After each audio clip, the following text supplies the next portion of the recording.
bà lấy chỗ đó là tí buôn đôi ca sân nhà hay đôi đặc nhầm bàn chấm riệp một lần chẳng cứ nhầm chạy đầm lên tại chấm lấy ná đấy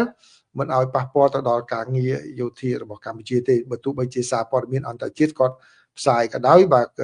sụp chất ao play mất tay từ tour pi perform năng đại tour tới và nhầm chạy đầm lên ở với đại chi chấm nét đăng đại ai chia chấm nét đăng tu tư bàn mà people trong mình chọn ao passport đó cả nghĩa rồi bỏ vô thi Campuchia thì mà chẳng cứ bởi tam thang tiếp nhận nghe support miền Reuters và Reuters các bạn đi Rika chán bị pon chỉ mùi nâng ca đài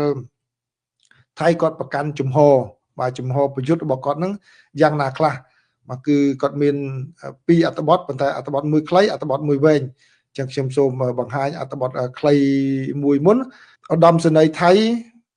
cọt ประกาศ តែម្ដង គាត់ថាការប្រយុទ្ធនៅលើកនេះគឺគាត់មានគោលបំណងធ្វើឲ្យសមត្ថភាពយោធារបស់កម្ពុជានឹងខូចខាតសមត្ថភាពយោធារបស់កម្ពុជាហើយធ្វើឲ្យលែងមានការគំរាមកំហែងទៅដល់ប្រទេសថៃទៀតអ្នកដែលលើកឡើងនោះគឺលោកឧត្តមសេនីយ៍ឆៃយ៉ាព្រឿងដួងប្រផាត់បាទគាត់បានសរសេរបង្ហោះតាមបណ្ដាញសង្គមរបស់ថៃអញ្ចឹងបាទហើយនៅអត្ថបទមួយទៀតគឺខាង Reuters បាទ Reuters គាត់រាយការណ៍អំពីការចាប់ប្រកាន់របស់ខាងយោធាថៃពីការដែលប្រើអាវុធយ៉ាងម៉េចនៅក្នុងការប្រយុទ្ធជាមួយតាមបណ្ដោយព្រំដែននេះតាមទីភ្នាក់ងារសារព័ត៌មាន Reuters ក៏ថាការវាយប្រហារតាមអាកាសរបស់ថៃកាលពីថ្ងៃច័ន្ទគឺថៃគាត់កំណត់គោលដៅលើទីតាំងយោធារបស់កម្ពុជាដែលជាទីតាំងដែលមានរក្សាទុកនៅកំភ្លើងធំដែលអាចបាញ់បានរយៈចម្ងាយឆ្ងាយបន្ទាប់ពីខាងថៃគាត់អះអាងថាមានគ្រាប់រ៉ុកែតដែលផលិតនៅប្រទេសចិនទៅបានប្រើប្រាស់ដើម្បីវាយប្រហារតំបន់ស៊ីវិលណានៅតាម Reuters ក៏ដកសងខាងយោធាថៃអញ្ចឹងដូច្នេះបើសិនជាអាចកម្ពុជាគាត់យល់ថានេះជាសេចក្តីរាយការណ៍មិនពិតគាត់អាចនឹងទៅបដិសេធចំពោះសេចក្តីរាយការណ៍ហ្នឹងយ៉ាងម៉េចខ្ញុំគាត់ជម្រាបជូនទូជូនប្រិមិត្តអញ្ចឹងទេណាបាទហើយបើតាម Reuters ហ្នឹងគាត់ដកសងពីប្រភពយោធាថៃទេណាបាទប្រភពយោធាថៃហ្នឹងថៃគាត់ចោទថាកម្ពុជាហ្នឹងគឺគាត់ប្រាប់ពីអាចទេណាបើអាចប្រើកងកម្លាំងកម្ពុជាអាចប្រើគឺមានរ៉ុកែត BM-21 បាទហើយដែលផលិតនៅប្រទេសរុស្ស៊ីអតីតសហភាពសូវៀតហើយនឹងរ៉ុកែត PHL-03 ដែលផលិតនៅប្រទេសចិនដើម្បីបាញ់ទៅអាកាសយានដ្ឋានខេត្តនិងមន្ទីរពេទ្យស្រុកដែលគ្រប់គ្រងដោយរដ្ឋនេះបើយោងតាមអ្នកនាំពាក្យយោធាថៃគឺលោកឧត្តមសេនីយ៍ឯកស៊ូរ៉ាវសាន់គង់សេរីបាទគឺខាងអ្នកនាំពាក្យយោធាថៃគាត់និយាយអញ្ចឹងបាទគឺថៃចោទថាកម្ពុជាអាចប្រើ BM-21 ហើយនឹង PHL-03 ហ្នឹងបាញ់ទៅគោលដៅអាកាសយានដ្ឋានខេត្តរបស់ថៃហើយនឹងមន្ទីរពេទ្យស្រុករបស់រដ្ឋរបស់ថៃបាទអញ្ចឹងហើយលោកស៊ូ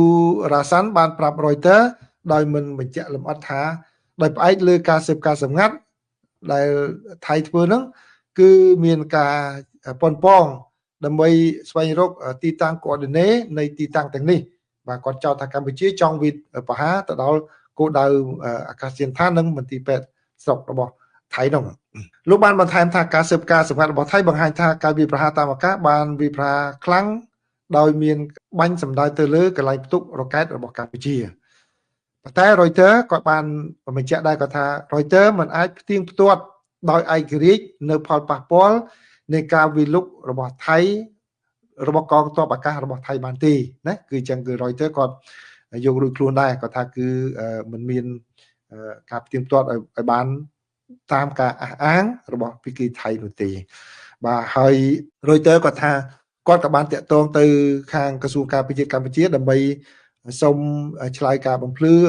ពាក់ព័ន្ធនឹងរឿងនឹងដែរក៏ប៉ុន្តែកម្ពុជានៅមិនទាន់បានឆ្លើយតបជាមួយនឹងខាងសំណើរបស់ខាង Reuters នៅឡើយទេហើយ Reuters ក៏រាយការណ៍ទៀតថាការគម្រាមកំហែងពី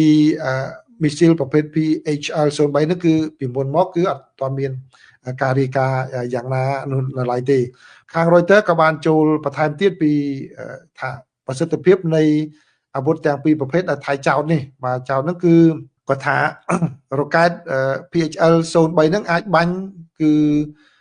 មានចម្ងាយពី70ទៅ130គីឡូម៉ែត្រ BM21 មានចម្ងាយតែពី15ទៅ40គីឡូម៉ែត្រទេហើយក្នុងខណៈពេលដែលអាកាសយានដ្ឋានបុរីរំដែលជាមូលដ្ឋានយោធារបស់ខេត្តបុរីរំហ្នឹងដែលជាចំណុចសំខាន់របស់លោកអនុធានឆានវីរកុលហ្នឹងគឺស្ថិតនៅចម្ងាយ100គីឡូម៉ែត្រពីព្រំដែនគឺហួសពីបាទរយៈចម្ងាយនៃការបាញ់ BM21 អញ្ចឹងគឺគាត់បានបញ្ជាក់ដែរណាដោយឡែកមន្ទីរពេទ្យប្រាសាទដែលមាននៅខេត្តជិតខាងនៅក្នុងខេត្តសុរិន្ទហ្នឹងគឺមានចម្ងាយ30ប្រហែលជា30គីឡូម៉ែត្រពីព្រំដែនបាទអញ្ចឹងដូច្នេះគឺអ្វីដែលសារព័ត៌មាន Reuters ក៏ចង់បញ្ជាក់ផងដែរថាកម្ពុជាមិនអាចយក BM ហ្នឹងទៅបាញ់ទៅដល់កន្លែងអាកាសយានដ្ឋានហ្នឹងបានទេពីព្រោះអាកាសយានដ្ឋានប្រហែល100គីឡូម៉ែត្រហើយ BM គាត់បានបាញ់តែពី10ទៅ40គីឡូម៉ែត្របាទហើយកម្មវិធីពេទ្យហ្នឹងគឺមានចម្ងាយប្រហែលជាខ្ទង់30គីឡូម៉ែត្របាទអញ្ចឹងដូច្នេះអាចនៅក្នុងរង្វង់ប្រតិបត្តិការហ្នឹងដែរបាទក៏ប៉ុន្តែគាត់មិនបានបញ្ជាក់ថាតើកម្ពុជាបានប្រើឬមិនប្រើនៅឡើយទេគ្រាន់តែថៃគាត់បាននិយាយបែបនេះណា